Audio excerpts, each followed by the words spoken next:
Have you ever woken up with big plans only to end the day feeling like you got nothing done? You wanted to work out. You meant to study. You tried to focus. But somehow, your motivation just vanished. Today, we're diving into the science behind motivation. What drives it, what kills it, and most importantly, how to reignite it when it disappears. Let's start with a simple question. What is motivation? Motivation isn't just feeling pumped. It's your brain's internal fuel system. At its core, motivation is the desire to act in the service of a goal. There are two types. Intrinsic motivation, doing something because it feels good, meaningful, or enjoyable. Extrinsic motivation, doing something for rewards, recognition, or to avoid punishment.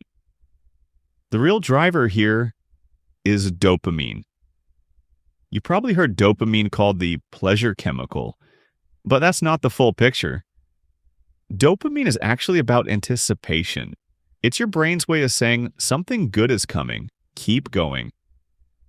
Without dopamine, we don't chase goals. We don't even want goals. So now the real question, why do we lose motivation? There are several science-backed reasons. First, the motivation wave. According to Stanford's B.J. Fogg, motivation is like a wave. It rises, it crashes. If your habits rely on that wave, they'll fall apart when it does. Second, the goal gradient effect. We tend to feel more motivated when we're near the end of a goal. But at the beginning, motivation feels low. That's why getting started is always the hardest part. Third, cognitive overload. Too many goals, your brain freezes. You feel overwhelmed. This leads to something called ego depletion, where decision fatigue drains your willpower. Fourth, lack of autonomy. According to self-determination theory, humans need to feel in control. When we're forced into tasks we didn't choose, our motivation collapses. And fifth, the expectancy theory. This one's powerful. It says motivation is driven by three things: how much you value the outcome, how much you believe you can achieve it, and how impulsive or distracted you are. If the goal feels too far off, or you doubt your ability to reach it, you'll delay, avoid, and procrastinate. Okay, now for the good stuff. How do we get our motivation back? Let's talk strategies grounded in science. Number 1, use dopamine wisely. Break your tasks into tiny wins. Even something as small as checking a box can release dopamine. That's why habit trackers work. They give your brain the reward it craves. Number 2, reduce activation energy. Make the first step so easy it feels almost ridiculous. Lay out your gym clothes the night before. Open your textbook and place a sticky note where you stopped. When the first step is frictionless, action follows. Number 3, design your environment. Your surroundings shape your habits. Want to read more?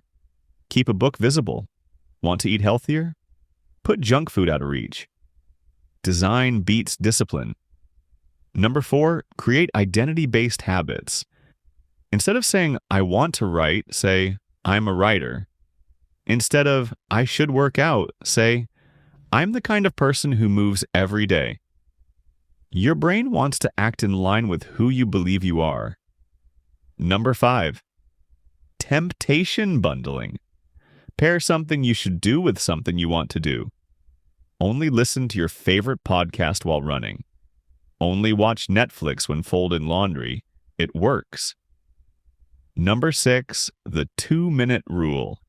Any habit you want to build should start with something that takes less than 2 minutes. Want to study? Open the book. Want to get fit? Do 1 push-up. This lowers the barrier to entry and builds momentum. Now let's talk about sustainable motivation. Motivation isn't about being hyped up every day. It's about building a system that works, especially when you don't feel like it. You need 4 things: clarity, know what your goal is; simplicity, make it easy to begin; consistency, show up even when it's boring; feedback, track your progress and adjust when needed. You will have off days, that's normal. But when you have systems in place, you don't rely on willpower. You rely on structure. So if you're stuck right now, here's what I want you to remember. You're not lazy. Your brain is wired to avoid discomfort.